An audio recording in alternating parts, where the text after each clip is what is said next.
4 maneras prácticas de poder servir. ¿A cuántos les está ayudando esto que estamos compartiendo? ¿Cuántos están diciendo, se puede, yo también puedo servir? Nos estamos interesando por el servicio. Miren, uno de los valores que se van perdiendo. ¿Y por qué se van perdiendo este tipo de actividades? Porque lamentablemente el mundo cada vez nos vuelve más individuales. El mundo hace que cada vez nosotros seamos una isla, seamos personas quienes no necesitamos de otra persona para que podamos caminar, avanzar. Miraba una invitación que me llevaba a través del Facebook de una serie de charlas, de conferencias que va a haber aquí en Quito. Gracias, Vladi. Que va a haber aquí en Quito, que se llama El Centro Soy Yo, se llama. Imagínese usted, desde una perspectiva bíblica, el centro soy yo, imagínese. El centro es Él, no yo. Mire, la corriente del mundo nos hace a nosotros pensar de que nosotros somos el centro del universo, pues. Y Dios nos dice, a ver, yo no te amo por lo que haces, te amo porque yo soy Dios. Y Dios nos dice a nosotros, mira, tú estás hecho para vivir en comunidad. La bendición original que contiene la Biblia para el ser humano, que se encuentra en Génesis capítulo 1, versículo 27 y 28, nos habla acerca de una capacidad de poder multiplicarnos, de poder administrar, de poder gobernar en pareja. Es que desde el principio de los tiempos nosotros hemos sido diseñados para poder vivir en comunidad. Lamentablemente la corriente de este mundo lo que busca es que nosotros nos aislemos, seamos seres individuales, independientes. Eso es lo que busca la corriente del mundo. Y no nos permite de esta manera que podamos tener nosotros realmente un propósito de Dios completo en nuestras vidas. Mire, qué bueno que tengamos mayor conciencia de los animalitos. Qué bueno. Qué bueno que se los atienda mejor, que se los respete. Me parece que es algo muy bueno. Pero ¿sabe usted que existen personas que reemplazan un hijo por un animal? Que no quieren tener hijos porque es suficiente con un perro. ¿Y saben por qué la gente de hoy prefiere un perro que un hijo? Con el perro igual se gasta. Con el perro hay que igual vacunarlo, desparasitarlo, igualito que un hijo, ¿verdad? Igualito. ¿Sabe por qué prefieren un perro que un hijo? Porque el papá puede llegar 3 de la mañana, chumado, chocado el carro, puede hacer lo que sea, y el perro siempre le recibirá meneando la cola. Un hijo llegará el día en que se dé cuenta, y le pida al papá ejemplo. El perro no pide ejemplo. El perro le ama sea lo que usted sea. Usted puede venir asaltando un banco y el perro le recibe con amor. Un hijo le va a pedir ejemplo. Y a eso la gente no está dispuesta. En el aislarnos, entonces la cultura de este mundo va en contra también de prácticas como esta, como visitarnos. Hay gente que prefiere que no le visiten y no le gusta tampoco visitar, porque no está dispuesta a que de ninguna manera alguien se dé cuenta cómo es puertas adentro. Y sabe que esto pasa incluso en las iglesias cristianas, porque en las iglesias cristianas muchas personas prefieren hablar de otros temas, prefieren tener las manifestaciones sobrenaturales que hablar de santidad, que hablar de una vida conforme a los principios de Cristo. Pero aquí en la Iglesia Bíblica Familiar nosotros hablamos de una forma de vivir. No hablamos solamente de manifestaciones, no hablamos solamente de un Dios sobrenatural, hablamos de un Dios que transforma primero a mí. Y eso no todos están dispuestos. ¿Sabe por qué? Porque Dios en su infinita gracia puede manifestarse sobrenaturalmente en cualquier lugar, como Él quiera. Pero la vida de santidad ya no depende solamente de Dios, depende de mí. Y seguir a Cristo duele. Ser hincha, simpatizante de Cristo es bonito. Claro, no hago nada. Pero seguir verdaderamente a Jesucristo duele, porque eso nos exige a que nosotros pongamos en práctica lo que Él tiene para nuestras vidas. Y de eso se trata la vida cristiana. No solamente de ver milagros, señales y prodigios. Eso también es parte. Pero el Señor demanda de nosotros santidad. Él no demanda holocaustos, sacrificios, Él pide obediencia. Y eso duele. Bueno, empecemos el día de hoy.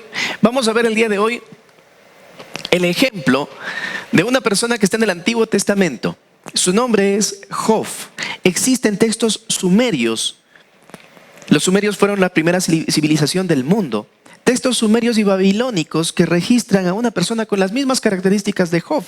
Solamente cambian los nombres de los protagonistas y es la misma historia. Incluso esta historia está mencionada en el Corán, en la Biblia de los musulmanes. Job fue una persona cuyo nombre en hebreo significa el odiado, el perseguido.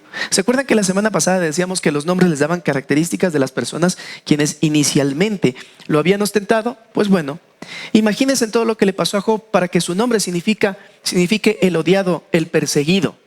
Job es el primero de los libros sapienciales en la Biblia cristiana y forma parte de lo que se conoce como el Tanaj, la Biblia hebrea, el Antiguo Testamento que nosotros tenemos ahora.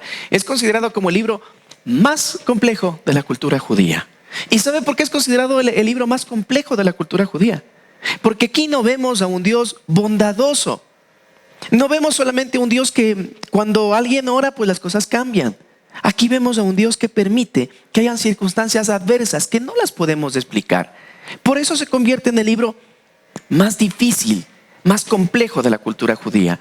Porque los judíos querían explicar el pensamiento de Dios. Pero sabe, hay momentos en los que uno no puede explicar qué es lo que Dios está haciendo. Porque no lo entendemos. Hoy en la mañana orábamos por Panchito, un niño pequeño. ¿Cómo podemos explicarnos que Dios permita que un niño pequeño sufra tantas operaciones, tanto dolor, que sus padres lo vean, que sus padres digan, Señor, que yo sufra pero mi hijo ya no? ¿Cómo podemos explicar eso? En el caso de Job, la cultura judía miró que este fue el libro más complejo, porque los fariseos en ese tiempo, en el tiempo de Jesús, intentaban dar explicación a todo. Mire, una persona religiosa siempre va a buscar dar explicación a todo. Una persona religiosa siempre va a intentar de que todo se filtre a través de la razón. Siempre va a buscar decir, es que Dios hace así, Dios no hace así. Dios actúa de esta forma, pero de esta forma no. Un religioso siempre va a hacer eso. Pero hay cosas que no podemos nosotros explicar. La tradición judía atribuye la autoría de este libro a Moisés. Dicho sea de paso, Job es una historia que se desarrolla mucho antes de Moisés.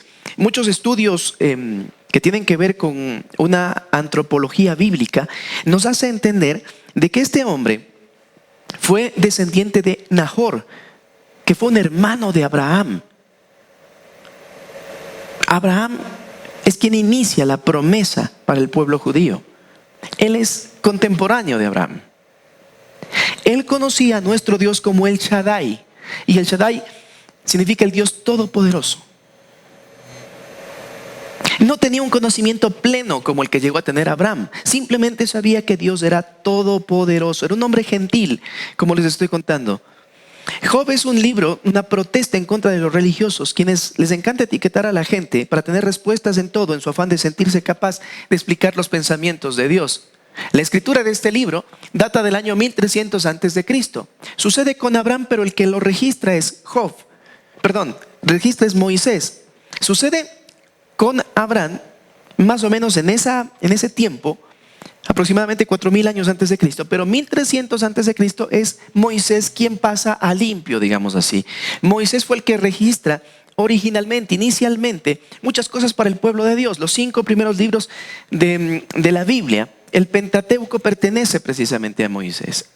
Ahora, el libro de Job se le atribuye a él. pensamos que fue él, aunque otras personas piensan que pudo haber sido también Salomón. Se desarrolla esa historia en una tierra llamada Uz y se ubica al noroeste de Palestina, una tierra donde habitaban en ese tiempo enemigos de Israel. Job es un poema donde se dignifica a las personas que sufren, porque en ese sufrimiento estaba Dios, aunque en ese momento parecía ausente. ¿Cuántos de nosotros hemos tenido un momento de sufrimiento en donde hemos pensado que Dios no está? ¿Cuántos de nosotros hemos estado en una noche de dolor donde hemos dicho, Dios, ¿cuándo me toca a mí? Yo he estado ahí. Pero sabe, Dios ha estado presente. Vamos a hablarles un poquito del contexto. Job es una persona para la época, digámoslo así, rica y famosa. Poseía nada más y nada menos que 7,000 ovejas, 3,000 camellos, 500 juntas de bueyes. ¿Alguien ha visto las juntas, las yuntas de los bueyes? ¿Por qué sería que tenía 500 juntas de bueyes? ¿Por qué? Exacto, porque tenía mucha tierra que arar, pues por eso tenía un montón de bueyes. Imagínense ustedes con 7,000 ovejas.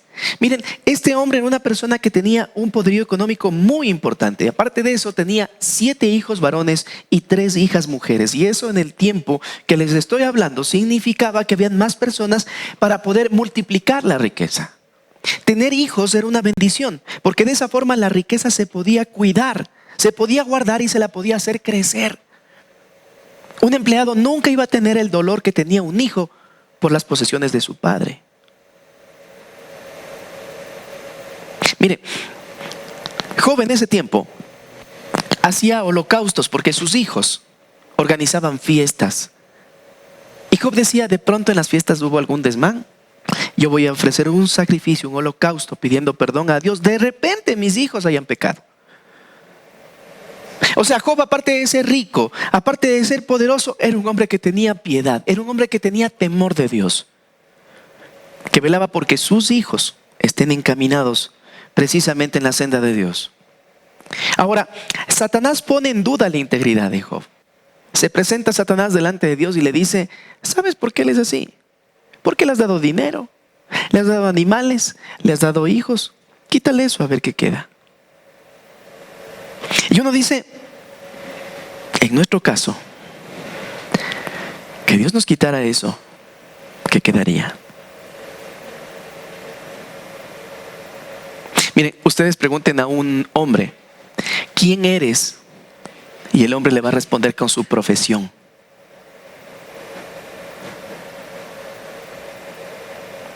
Cuando le preguntan, ¿y tú quién eres? Dice, yo soy ingeniero, yo soy abogado, yo soy bachiller nomás, saben decir. Nosotros asociamos lo que somos con lo que hacemos. Si Dios nos quita lo que hacemos, ¿qué queda? Eso le estaba diciendo Satanás. Quítale lo que tiene para ver qué es lo que queda. Resulta que empieza a perder posesiones, que sus hijos mueren. Job se queda solo. Al siguiente día aparece otra vez Satanás y a Dios le dice, tócale la salud. Y Satanás destruye precisamente la salud de Job. Lo daña con una sarna. Y Job termina, un hombre rico, famoso, piadoso, un hombre con posesiones, termina en la calle con sarna, sin posesiones, sin criados. ¿Y sabe qué? Con su mujer diciéndole, maldice a tu Dios y mejor muérete. Cierre sus ojitos. Padre, en el nombre de Jesús, en esta mañana yo te pido que bendigas tu palabra, que permitas, Señor, que podamos nosotros comprender tus pensamientos, que a través, Señor, de esta predicación no sea hablando yo, sino tú, mi Dios. En el nombre de Jesús yo te pido, Señor, abre mi entendimiento, Señor, abre mi corazón para hablar palabras que procedan de tu corazón. En el nombre de Jesús, Señor, ato mi vida a tu Santo Espíritu. Espíritu Santo de Dios, yo te pido, fluye con poder y toca nuestra necesidad. Permite, Señor, que podamos ser ministrados por tu palabra para que de esa manera encontremos, mi Dios, en ti la respuesta que nuestro corazón anhela. en el nombre de Jesús. Amén. Bueno, la mujer le dice: maldice a tu Dios y mejor muérete. Imaginémonos nosotros por un instante si estuviésemos en esa condición, con todo lo que usted ha conseguido, perdido, acabado, con sus hijos muertos en la calle, y su pareja diciéndole: maldice a tu Dios y mejor muérete. Es que cuando estamos en una situación adversa, cuando estamos en una situación que no es la que nosotros queremos para nuestras vidas, el hombre busca dar explicaciones y también busca culpables. Y muchas veces encontramos el gran culpable en Dios. Es que Dios así ha querido, ¿saben decir, no? A veces la gente justifica las pocas ganas de ser diligente diciendo frases como esas: esto es lo que Dios ha querido dar. Dios siempre está dispuesto a bendecirnos. Dios siempre quiere algo más. Yo le doy gracias a Dios por las personas que llegaron a la IBF caminando y hoy les veo en carritos. Qué bueno, gracias a Dios. Qué lindo. Porque esa es la voluntad de Dios: bendecirle de forma integral. Que crezca su alma, crezca su espíritu. Y también lo que el Señor ha puesto en su mano. Pero en este caso, cuando Job se queda sin nada y hasta su propia pareja le invita a maldecir a Dios porque encuentran allí el culpable, aparece una figura súper interesante. Vamos al capítulo 2 y vamos a leer el versículo 11 del libro de Job. Y dice: y 3 amigos de Job, Elifaz temanita, Bildad sujita, Zofar namatita, luego oyeron todo este mal que le había sobrevenido y vinieron cada uno de su lugar, aunque habían convenido en venir juntos para condolerse de él y para consolarle. Mire, gracias a Dios por esos amigos. La palabra original es rea, y en hebreo rea significa amigo, compañero, pero también significa jornalero. Algunos piensan que estas personas pudieron haber sido incluso personas que trabajaron en algún momento para Job. Cuando sus hijos organizaban grandes fiestas, habían muchas personas metidas en la casa de Job, metidas en la casa de sus hijos.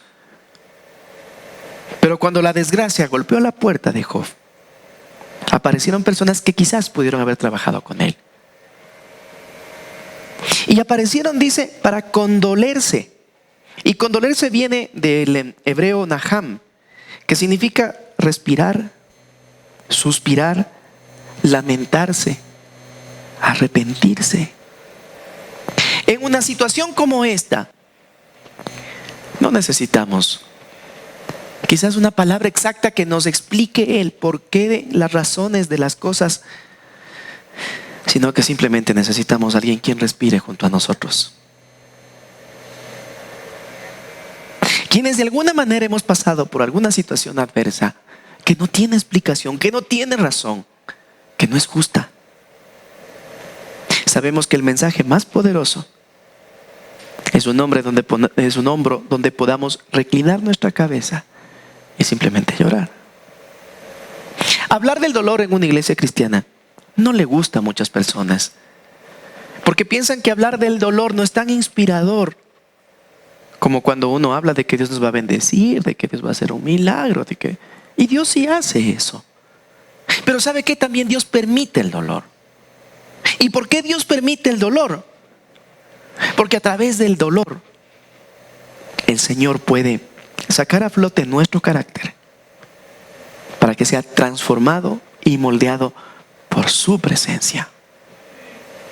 Porque cuando las cosas van bien, cuando las cosas salen bien, todos somos unos lindos, pues, de tomarnos una foto somos.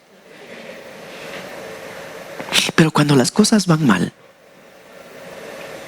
entonces ahí se conoce el carácter de la persona, cuando nos dice: mejor maldice a tu Dios y muérete. Dios permite el dolor para que salga a flote nuestro carácter, nuestro verdadero carácter, para que Él lo pueda tratar. Cuando uno evita el dolor, lo único que le está diciendo es a Dios: Dios, deja nomás. Así estamos bien. Dios usa el dolor para formarnos. Y cuando usted le dice al Señor, a veces cantando, ¿no? Transfórmame, cámbiame, úsame, háblame, Señor. Tiene que saber que Dios ocupa el dolor para formarnos. Y cuando llegue el dolor, no le pregunte, Señor, ¿por qué a mí, yo que soy tan buenito? Porque Dios ocupa el dolor. Hasta eso el Señor lo puede usar. Y con el mismo pensamiento de Ruth de la semana anterior. El mismo Dios que permitió que usted llegue a una situación no consentida, a una situación adversa, es el mismo Dios que le va a sacar en victoria. Y cuando Dios trata eso de manera personal, entonces nosotros lo podemos compartir con otra persona. Y en este caso, este grupo de amigos llegó para sentarse junto a Job, para respirar con él, para suspirar con él, para lamentarse y también para arrepentirse. La Biblia hasta allí nos muestra un Job totalmente piadoso, misericordioso, pero quizás con poco control de sus hijos. ¿Tenía algo que arrepentirse Job? Sí. Quizás el no haber influido en la vida de sus hijos. Porque acuérdese lo que hablamos aquí, no es suficiente con llevarnos bien en pareja. Lo que se necesita es dejar legado a nuestras generaciones. Y el legado es esa forma de ser, de hacer, de pensar, que hace que nuestros hijos, en un momento de dificultad, actúen de forma correcta, haciendo lo bueno donde nadie les ve.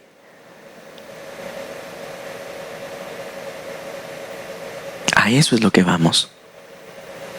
¿Y por qué mi hijo, si mi hija se porta así, si yo ahora estoy en los caminos? Sí, pero ¿y antes? Lamentablemente, como les decía la semana pasada, así nos arrepintamos. Nuestras acciones tienen consecuencias. Por eso es necesario que nuestros caminos se alineen con Dios lo más pronto posible. Porque la palabra dice que todo lo que el hombre siembra, eso mismo cosecha. Miren esta hermosa flor que nos pusieron acá. Esta hermosa flor que tengo aquí en mis manos. Anoche hubo una persona que lanzó una semilla. Y hoy en la mañana pasamos por el camino y estaba la flor así. Así sería. ¿Hace qué tiempo alguien tuvo que lanzar una semilla a tierra para que nazca esta flor? Entonces hace meses lanzó la semilla, se fue. Hoy de mañana pasó y estaba lista. ¿Qué tenía que hacer? Tenía seguramente que haber preparado la tierra, abonar la tierra, lanzar la semilla, regar la semilla, cuidar la planta, limpiarla de todas las cosas que alrededor estaban, sacar las hierbas malas que se dicen, ¿no? Ponerle fertilizantes, tener tantos cuidados para que un día florezca una hermosa flor como esta y se la pueda cortar y se la pueda traer a la casa de Dios. ¿Sabe? Nosotros pensamos que con nuestros hijos es diferente. La palabra del Señor dice que todo lo que el hombre siembra, eso también cosechará. Hemos venido sembrando durante años la maldad en el corazón de nuestros guaguas y queremos que con 2 venidas a la iglesia ellos ya sean angelitos. Necesitamos sembrar en sus corazones valores que procedan del corazón de Dios para que un día eso dé fruto. La Biblia dice, no nos cansemos de hacer el bien, porque en su momento recibiremos la recompensa. No nos cansemos. Es que pastor Vera, ¿cómo voy a hacer sufrir? ¿Cuánto hago? Siga haciendo lo bueno, siga sembrando, que un día usted cosechará lo que su corazón anhela. No se desanime. A los hijos se les cría con misericordia, se les corrige con misericordia. Amor y firmeza, sí, pero también misericordia. Vamos a al siguiente verso. El verso 12 dice: los cuales alzando los ojos desde lejos, no lo conocieron. Imagínense usted en qué condición se encontraba Job en ese momento, que sus compañeros, quizás compañeros de jornal o trabajadores en algún momento para él, al verlo así de lejos, no le conocieron. ¿Se imaginan qué desgracia estaba este hombre? Y lloraron, dice. Y no solo que lloraron, sino que lloraron a gritos. ¿Se imagina el nivel de dolor que ellos experimentaron al mirar la sorpresa de encontrar a un hombre que en su momento fue rico, famoso, poderoso, de pronto en la nada? Lloraron a gritos y cada uno de ellos rasgó su manto y los tres esparcieron polvo sobre sus cabezas hacia el cielo. Esta era una costumbre de los judíos. Esta costumbre de los judíos de acompañar sin decir nada, simplemente ir y estar con la persona y poner o lanzar cenizas sobre sus cabezas, tenía un símbolo. Alguna vez ya les dije, si alguien estuvo atento se va a acordar. ¿Qué significaba eso de lanzarse ceniza? De rasgarse los vestidos. Cuando se rasgaban los vestidos decían: tengo un dolor adentro que no lo puedo explicar. Esa era la señal. Y lanzarse ceniza era señal de decir: aquí un día hubo fuego, pero ahora solo han quedado cenizas. Oiga, los amigos para los banquetes, cuando había fuego, habían un montón, pues. Pero cuando el fuego se había acabado y solamente habían quedado cenizas en medio de un dolor inexplicable, aparecieron tres. Que un poquito más adelante la Biblia nos referencia que estos tres, en vez de ayudar, la riegan completamente. O sea, ahí sí debían haberle dicho mejor, calladitos mejor, solo acompañen. Porque en vez de ayudar realmente terminan de confundir. Pero hay un cuarto amigo después de Eliud quien trae voz de Dios y ayuda a su amigo. Estas tres personas originalmente llegan con una intención de acompañar. El ponerse ellos ceniza rasgando sus vestiduras es señal de que ellos están compartiendo el dolor. Y cuando uno visita a una persona en necesidad, lo que intente es eso. A veces nosotros decimos: ¿pero a qué voy a ir? ¿Qué le digo? Pues no le diga nada, solo dele un abrazo y esté ahí. Si es que se presta la oportunidad para elevar una oración, hágalo. Pero si de pronto es solamente el estar ahí, esté allí. Solo acompañe, visítelo. Nosotros nos encontramos muchas veces sumidos en nuestros propios procesos de dolor y pensamos que lo que nos está pasando a nosotros es lo peor que puede suceder. Pero cuando nosotros empezamos a acompañar, a visitar a otras personas, Dios nos muestra el por qué Dios permite que nosotros sintamos dolor o suframos. ¿Cómo puede alguien comprender a otra persona que esté en un proceso de dolor si nunca ha sufrido un proceso de dolor? ¿Y cree usted que ese proceso de dolor es porque Dios le quiere hacer sentir mal a usted? ¿Le quiere dañar a usted?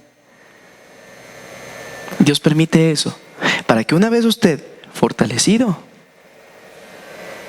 pueda ponerse en los zapatos de la persona que está sufriendo. Porque el centro del universo no es usted, es Él.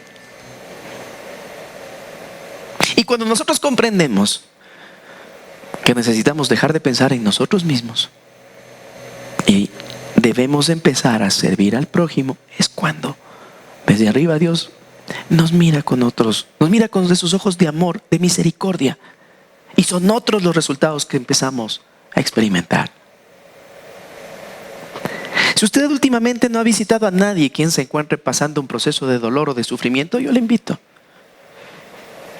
salgamos de nuestra comodidad y demos ese paso. Todos somos ocupados, todos tenemos algo que hacer. Pero una forma de servir es acompañar a quien necesita un hombro donde poner su cabeza y simplemente llorar.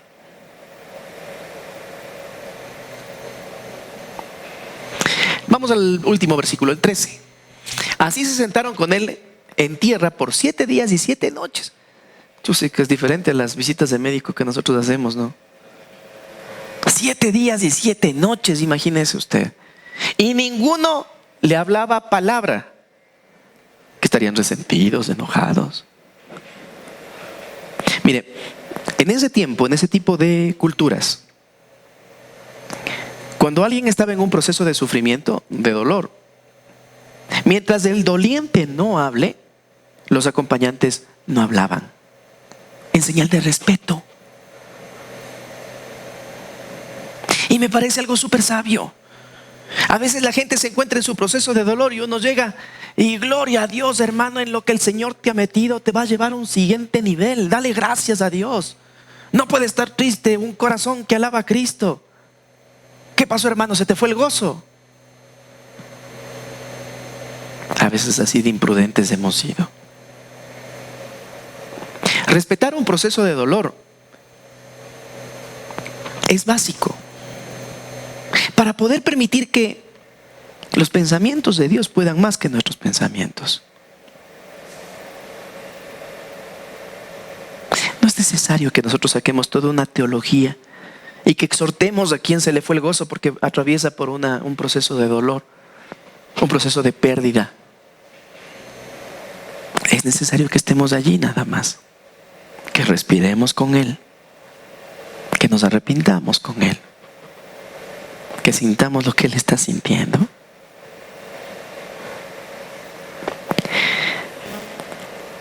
La mejor respuesta al dolor está en la compañía. El compañerismo no exige respuestas preparadas, sino simplemente un hombro donde llorar.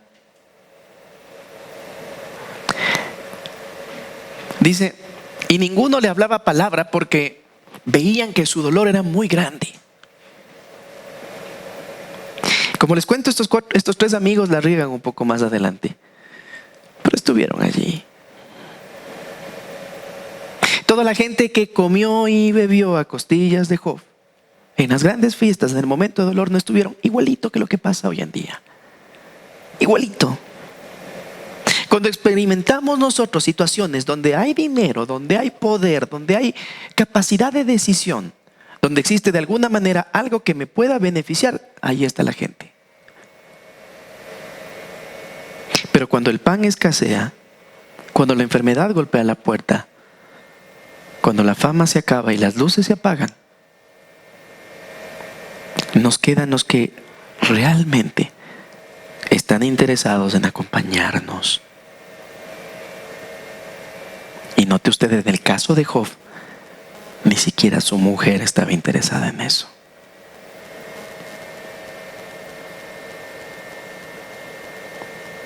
Espero y quiero que ese no sea el caso de los que estamos aquí.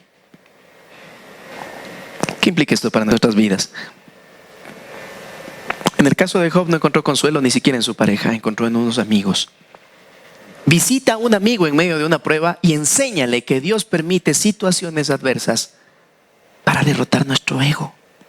¿Por qué Dios permite esto? Porque Dios quiere derrotar tu ego. Porque Dios quiere que dejes de pensar de que tú eres el centro del universo. Para derrotar nuestra autosuficiencia. Dios permite ese tipo de cosas para que tú te des cuenta que tú solo o sola no puedes. Porque esto no depende de tus fuerzas. Cuando llegamos a una situación de dolor, ahí es cuando nos damos cuenta que en realidad necesitamos depender de las fuerzas que Dios nos da. Yo he visto a ateos confesos y orgullosos de serlo, al ver a uno de sus seres queridos o a ellos mismos en una situación de dolor, de enfermedad o de incertidumbre, decirme, darás orando, da pidiendo a tu Dios. Es tan fuerte su convicción que de pronto falle. Hagámonos nomás ya buenas contra el que lanzamos piedras todos los días. Es que Dios permite esas situaciones adversas para derrotar nuestro ego, nuestro pensamiento, nuestra autosuficiencia. Dios permite situaciones adversas para terminar con nuestros argumentos humanos. Somos campeones para el yo soy cristiano a mi manera. Así suave, suave nomás. No quiero hacerme fanático.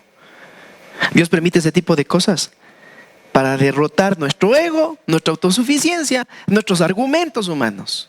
Ahora le tengo una noticia. La prueba puede acabar, claro, cuando estén por el piso su ego, su autosuficiencia, sus argumentos humanos, su plan humano. Mientras usted se mantenga en eso, ahí le tendrá Dios. Para que cuando nos quedemos sin nada, sin argumentos, sin autosuficiencia, sin ego, nos demos cuenta nosotros que solamente Cristo nos basta. Para eso es que Dios permite lo que nos está sucediendo. Sé un verdadero amigo y visita la casa de quien ha perdido la fe. Enséñale a obedecer y agradecer antes que a reclamar y a pedir explicaciones, como lo hizo la mujer de Job, ¿no? Comparte su dolor, pero dale buen ejemplo de actitud, de esperanza en un Dios que es soberano y que es poderoso. Pese a que Job en ese tiempo no tenía mayor información sobre Jehová, el Dios de dioses, solo sabía que era todopoderoso y eso fue suficiente. El Shaddai fue suficiente para que él pueda esperar en él. Y pese a los múltiples consejos que después recibió de su esposa, de sus 3 amigos, no llegue a renegar de Dios y hasta sufra, aunque parezca ilógico, sufra con alegría. Imagínense qué locura estoy diciendo. Sufrir con alegría.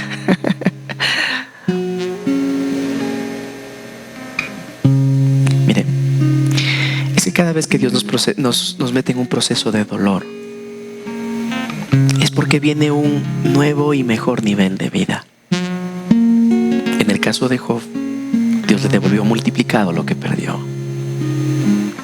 Y en el caso suyo, yo le debo decir que hay cosas tan valiosas que a través de una prueba de dolor, de sufrimiento, Dios quiere preservar en su vida. Que se dio el tiempo para tomar un cuidado con usted para que su alma no se pierda.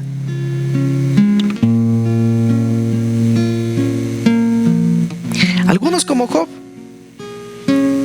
recobrarán posesiones, familia y demás.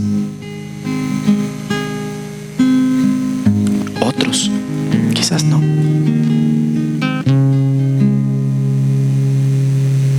Y mueran como murió precisamente. Un poco más adelante Cristo nos habla de un mendigo y un rico. ¿Cómo murió el mendigo? Pero cuando estemos en la presencia de Dios, el que alcanza misericordia es el que se lleva el mayor galardón.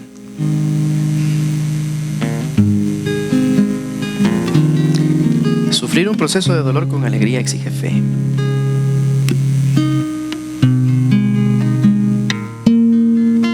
Porque el mismo Dios que le metió en el problema es el mismo Dios que le sacará en victoria. Finalizo. Visitar a alguien en necesidad es permitir a Jesús participar de los asuntos humanos.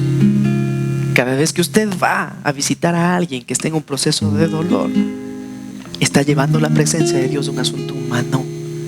El dolor y el sufrimiento que trae la prueba le importan tanto al Señor que te manda a ti a decirles que el mismo Dios que te sostiene es el mismo Dios que los sacará en victoria. Ese es tu encargo.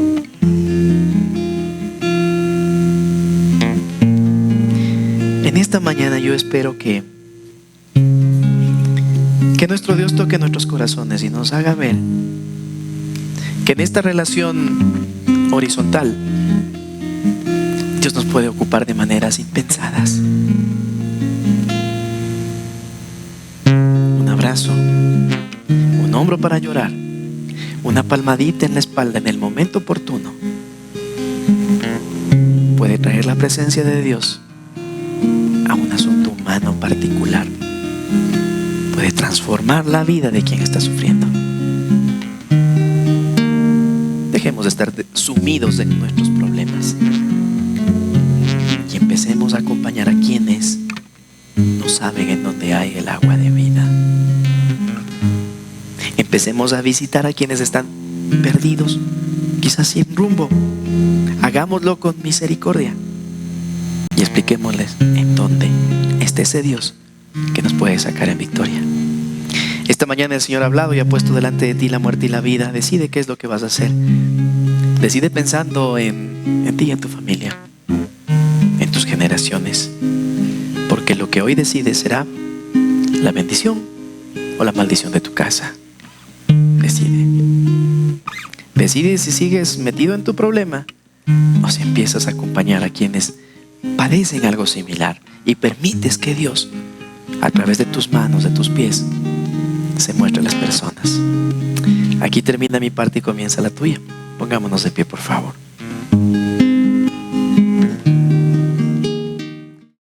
Nos encuentras por el sector Mall El Jardín, en la Alemania y República, frente al edificio Las Cámaras. Caminas unos pocos metros y verás nuestro rótulo.